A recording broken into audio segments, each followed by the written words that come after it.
Hey y'all, it's been a while. This is Billy from Permaculture's farm, and I want to give you an update of what we got going on out here.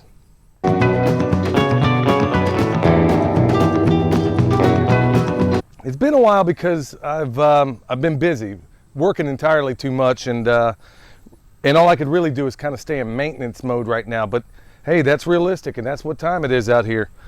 So just to give you a quick update, you know, the latest swale I did.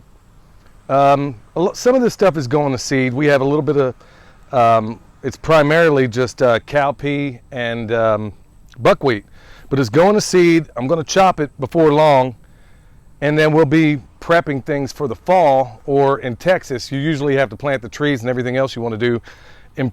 In my case, I'm just going to have to play it by ear, but primarily it's going to be in fall or maybe even winter, which is still kind of fall in Texas. Things are looking good in this older swale. I mean, we got the comfrey, we got, you know, all the support species that are in here. In fact, shoot, down here we even have a little bit of, if I wanted to, I guess I could harvest some of those daikon radishes, but I'm not going to do that. I'm going to leave it all in there. But generally, things have made it, just a recap what happened here in the summer, or actually in the spring. It was nearing on summer when I first put this in. So it was touch and go as to how much was ever going to work. But surprisingly, the blueberry I thought was going to die, guess what? It's bouncing back, and that's a good thing. And the comfrey, it's doing fantastic. Everything else is doing really, really well. Really no losses to speak of outside of one or two comfrey plants that, you know, cashed out on me. But the birds, you look at them, you know, things are starting to turn out real well with these guys. Tomorrow, now this is the swale I laid out a couple of weeks ago, and tomorrow, I'm hoping to get a little bit of help from my son, William, the guy you normally see on this channel. He's going to come out and he's going to help me out with this and a number of other things tomorrow. But the biggest reason I wanted to do this video today is because a number of people were asking, not through YouTube, but through other channels, they were asking, how do I do this? How on earth do I get my job to say, yeah, you know what, let's, you know, maybe you can have a little orchard out there. Maybe you could have some boxes where you might grow some flowers if that's what pleases you. It might even be a case in which you have an employer that'll let you go to the extent that I have. And I'm going to talk to you how I was able to do that, and maybe how you can use some of those techniques to work for you. Well, right off, the first thing I think you should do when it comes to trying to do this sort of thing, if you have a site at work, or maybe it's a place where somebody has land they aren't using, first off, build allies. It's really that simple. You know, when I first started here, you know, in general conversation with the people around me, you find out what their interests are, and they find out where yours are. Well, it just so happens the guy that runs this particular building is a very, very avid gardener. I introduced him to permaculture, and I'm telling you, he read everything he could get his hands on. He's becoming something of a de facto permaculture designer himself. In fact, he cut down a tree at his house and figured out what he should do. We discussed it a little bit, and guess what? He's got a thriving blueberry field going on at his house, you know, just because he learned a little bit about permaculture. And I like to think that maybe the influence and the discussions I had with him probably had an influence on that. In other cases, you know, it may be a shot in the dark. Okay, so build allies. Get the people that agree with it, and preferably people in leadership if you have that opportunity to talk to them. So after you build the allies, if they finally say yes, it's very important, I think, that you start small. Now, this isn't my first rodeo. This isn't the first thing I've ever designed or done, or, you know, or where I've integrated chickens, and in the future also sheep, which that's really going to be off the hook when I finally get that going. But start small. So, because I've done this before, I still started small. I started with this one swale that's probably 30 feet long. Got a little bit of ground on that. Like I said, this is a war not won in miles, but in inches. So I got a little bit of, you know, made sure things were going there. It generated a ton of interest. In fact, a number of these people here, not just the guy in this building, there's a guy in the building down the road who's actually, he's been taking all of these seeds, throwing them out in this abandoned field over there, and in the future I'll get footage on that. You're not going to believe what's happened in that particular case. You have another person who's saying, hey, you know what, you got these chickens out here, man, you think you can incubate some eggs and, you know, I can do this sort of thing at home?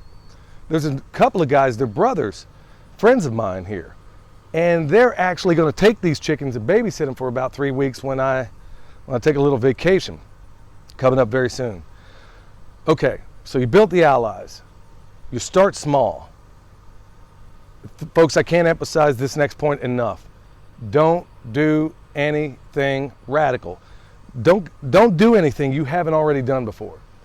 Don't try and invent the wheel. Don't come up with some new fangled gardening method that's proven or unproven, but you don't know. Do things you already have in your wheelhouse.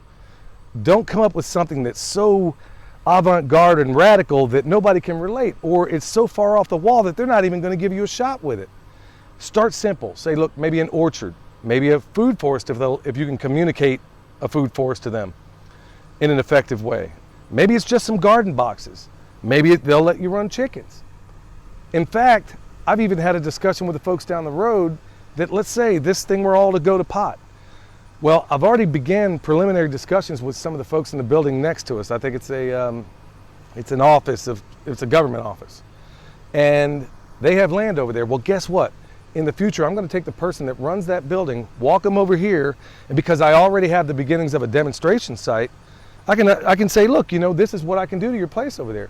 Well, it'll establish a place for me to take these birds, because right now they're coming to the end of what I can do right now. With my developing grazer's eye, I know that I need to let this stuff that they've already been through rest for a while, and then we'll bring them back through later.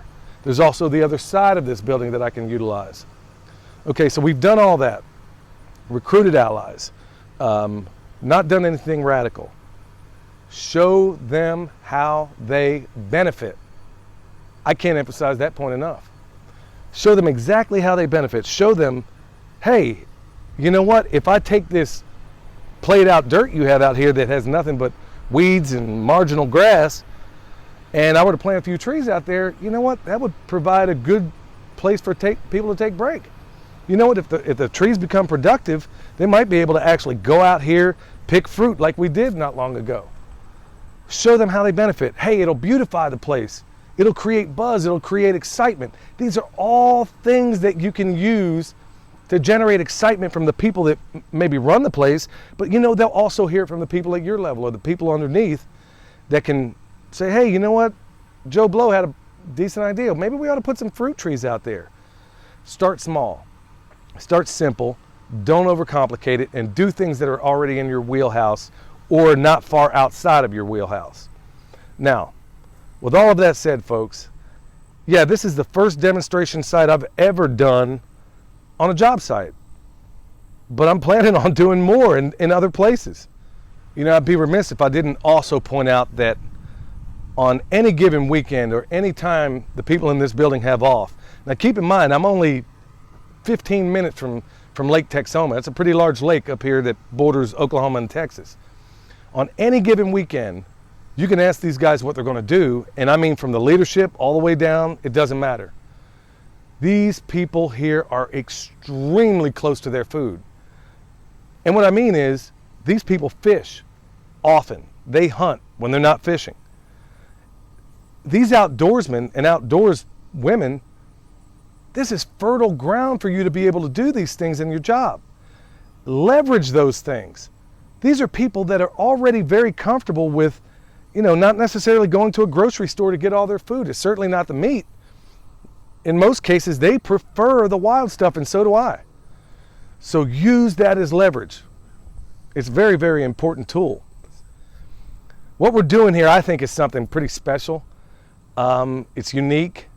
I don't know of anybody else doing it. So that brings me to my next point.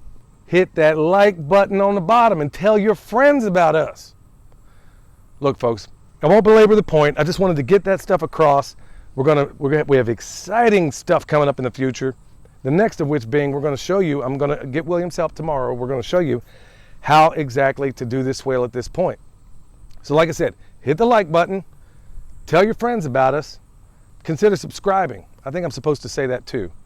Anyway, this is Billy from Permapastures Farm, the permaculture pimp daddy himself, wishing you a good day and good luck in all your endeavors. See you next time.